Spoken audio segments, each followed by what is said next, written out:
Hello, everybody. I am Melissa Forziat. I'm a keynote speaker, and my topic when I speak is something that I call take the donut. It's another way to say carpe diem. Go after the things that you want in life. And previously in my career, I used to work major international sport events like Olympic Winter Games, Rugby World Cups.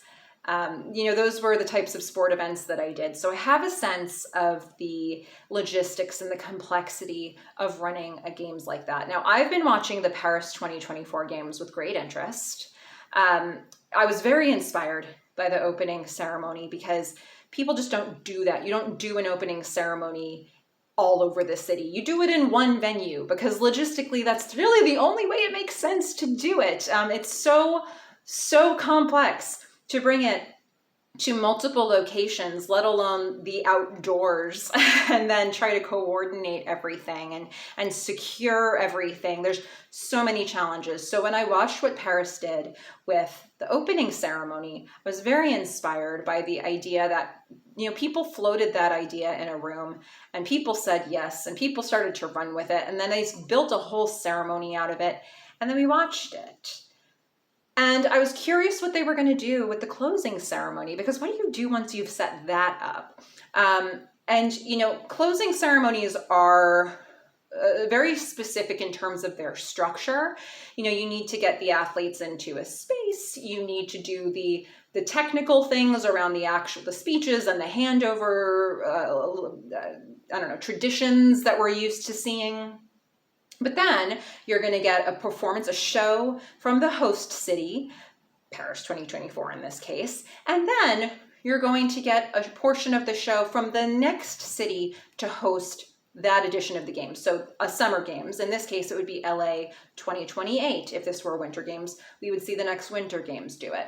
So if Paris 2024 wanted to make a really complex closing ceremony around, going to different places in Paris, then, you're kind of throwing down a challenge to LA 2028 because, how do they do that? How do they plan for that?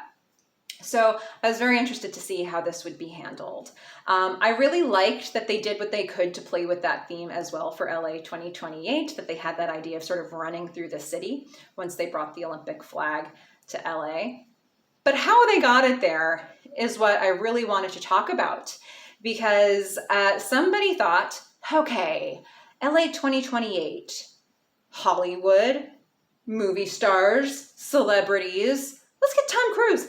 How about we get Tom Cruise to rappel off the roof of the stadium in Paris, land in the stadium, take the Olympic flag from Simone Biles, ride it off into the sunset or into the night on a motorcycle through the streets of Paris, get on a plane, skydive into LA, and then the Olympic flag will be brought the rest of the way to a concert venue where there'll be a live concert happening.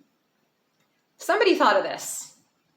Bunch of people said yes. Somebody approached Tom Cruise. He said yes. This man is 62 years old. He rappelled off of a stadium into the crowd. He took the donut. They took the donut. And also, not for nothing, I was watching the televised version of this, and there's a woman, Tom Cruise rappels into the stadium and lands amongst a whole bunch of fans, athletes, people working the event, I don't know, a whole mix of people. And a bunch of them are shaking his hand and greeting him and taking video. One woman, now she took the donut, kisses him on both cheeks on camera.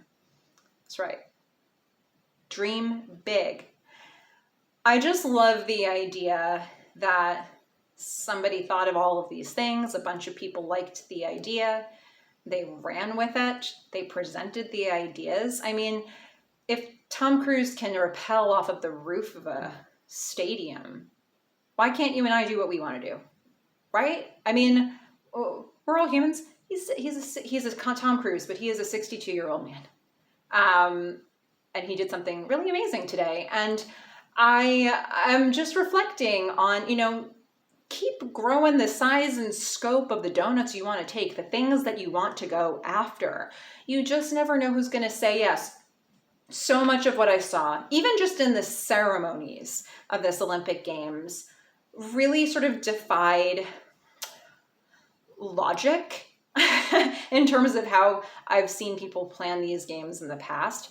And I also want to say, you know, watching some of these sports and just thinking about the majestic atmosphere that they created to watch beach volleyball in front of the Eiffel Tower. I mean, somebody came up with all these ideas, and there is absolute logistic complexity to all of it, but they've pulled it off. So congratulations to Paris 2024. So excited to see the games go to Los Angeles for 2028.